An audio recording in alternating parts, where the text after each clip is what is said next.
You're listening to FM 89.3 WUMD North Dartmouth.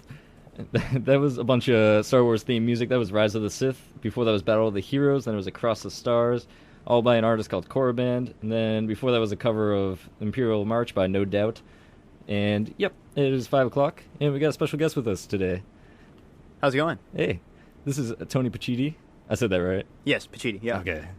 Just making sure. I always butcher names. That's all right. Most people butcher mine, so I was actually really impressed when I came in and I didn't have to pronounce it for you. So yeah, DJ Shenanigans here was pretty good at that. Yep. I get the whole Italian names down pat. There you go. Check plus. And I'm 50% Italian, too. So, you know. So good job. Good yeah. job. Well, I only knew because you told me. I thought it was Pacitti. Oh, I thought you meant you only knew you were 50% Italian because she told you. Oh. Like she had your family tree hidden somewhere. Yeah, that's why she's the co-DJ. You will have to make me the co-DJ of the show, and I will reveal your ethnicity. Oh no, I'm Italian. I didn't know. Gotcha. No. All right. Anyways, it's 5 o'clock, and Tony here is an author of My Best Friend is a Wookiee. He graduated here from UMass Dartmouth as well in 2007. Yep, 2007. Cool. And we're here to do a nice little interview, a nice little reading. Both me and Shenanigans recently read the book. We enjoy it. Oh, absolutely. It's a great book. Excellent. Thank you. Glad you liked it. Did you want to explain a little bit about what your book is about? Yeah, My Best Friend is a Wookiee is a memoir about growing up a Star Wars fan. When I was a kid, Star Wars sort of served as a security blanket. It was something I sort of hid in to avoid bullies. I was a new kid in town, and it was the common ground that I made my first few real friends with. And then when the prequels came out, it was just about as high school was starting. And adolescence and puberty is difficult enough, but throwing Jar Jar Binks into the mix makes it all a little worse. So yeah, it's just it's a coming-of-age story told through the lens of a Star Wars fan. Cool. Now, would you like to do a little reading from that book? Yeah, I would like to, very much. I would like to do that. Story time with Tony Pacitti. Yes. Pull up a chair to this Get cozy... some hot chocolate. Yeah, yep. All right. Nope, that's not what I was going to read. Here we go. All right. In the summer of 2008, I was in the final stages of recovering from the Star Wars prequels. Over the years, I had become one of those curmudgeonly old fanboys who sat at his computer in his underpants, raving like a madman whenever he heard about a new Star Wars spin-off or a new DVD edition. I'd yell at these things the way your grandfather yells about how loud your music is or how much better life was before snowplows. For me, there had only ever been the original 3 Star Wars films, but for a while they seemed to be long gone. My memory of them was overshadowed by episodes 1, 2, and 3, and George Lucas's commitment to reimagining the movies I grew up with by way of digital wizardry. Meanwhile, the films that had filled me with so much wonder, hope, and creative inspiration as a boy, the movies that had comforted me when I felt so afraid of trying to be the person I wanted to be, were still out there.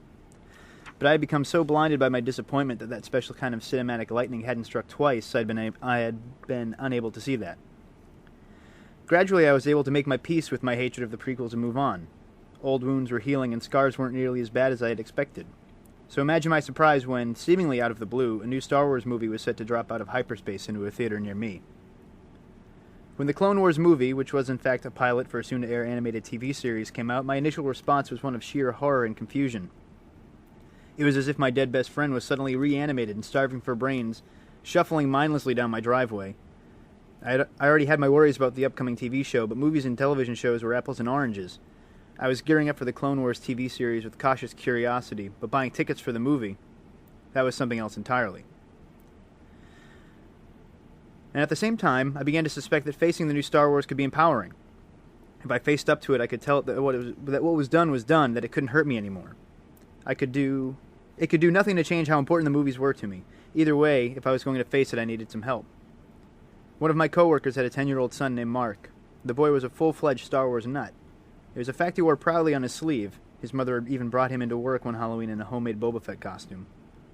I was beyond impressed, and after a trip to my parents' house, I returned with a stack of my old Star Wars novels, a gift from a once bitter old fanboy to a bright-eyed young daydreamer. I saw a lot of my younger self in Mark. Just as I once had, Mark firmly believed that any Star Wars was good Star Wars. I asked Mark's mother if the two of them would join me in what was sure to be 90 minutes of non-stop neon explosions, where the fun would be inversely proportional to the product placement. My mind was pretty much made up before I even saw the previews, but just below my jaded surface was a secret agenda. To be reminded of how it felt to see Star Wars through the fresh eyes of a kid whose every waking thoughts were of Wookiees and lightsabers. I don't know if you want me to keep going, or it's a good cutting off point. I didn't want to yammer on endlessly here. So. Well, I thought you were just going to read the whole book. Oh, okay. I mean, just give us a quick rundown. How would he make his money? We have a few hours. We have a few hours, right? Oh, yeah. All right, great. We'll need to get the sound effects going too. We need some. We need a melon and a hammer and some trash can lids. It's slowly turning into a Gallagher show here. I'm sorry. Are you planning on turning it into an audiobook? That'd be awesome. I'm not planning on it. I don't know if anyone else is. I gotta say, you got a good voice for it. Oh, well, thank you very much. That'd be cool. If you just get bored one weekend and just want to read your whole own book to yourself, I just might. I'll just hit record and see what happens. Read it while I'm cooking lunch, going to the bathroom. Cool. Now, how did your hatred go from? I mean, this is for listeners that haven't read the book. Yeah.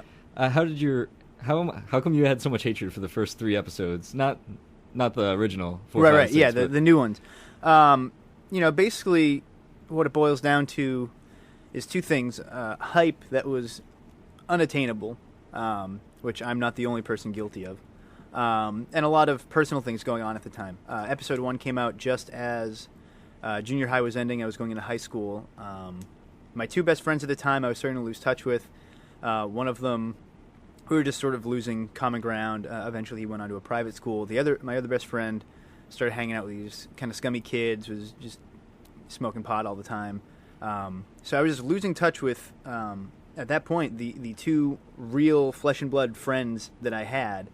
And then Star Wars just kind of threw me a curveball with Episode 1, and I almost felt betrayed. And I sort of distanced myself from the movies.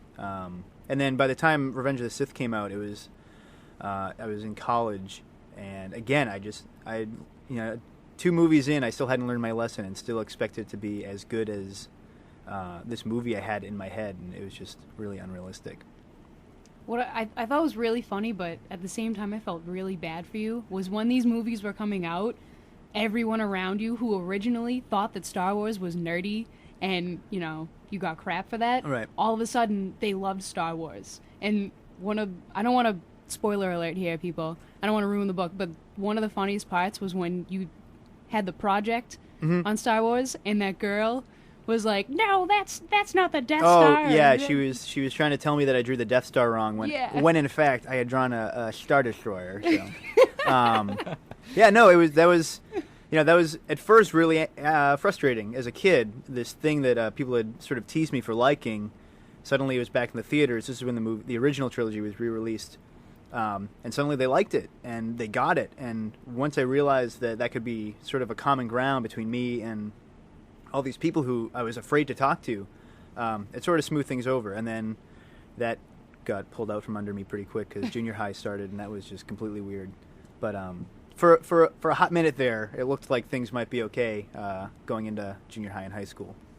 Yeah, I did find myself laughing a lot at those stories, but at the same time, it really was sad, But well, I mean, good and bad, I guess. Yeah, no, I mean that's kind of what I was hoping for. That this is by no means an experience that was only my experience. So I really thought that people would be able to read similar awkward experiences and sort of laugh and cringe at them at the same time. So, speaking of similar experiences, I've been telling DJ Shenanigans here that some of your experiences in that book are way too related to my own experiences. I'll get back to that. We're going to take a short break for about a minute. This is a metal version of an Imperial March cover. Of course, another Imperial March cover. Can't have enough. Can't have enough. There's too many of them. This is a heavy metal version. We'll be back in just a minute.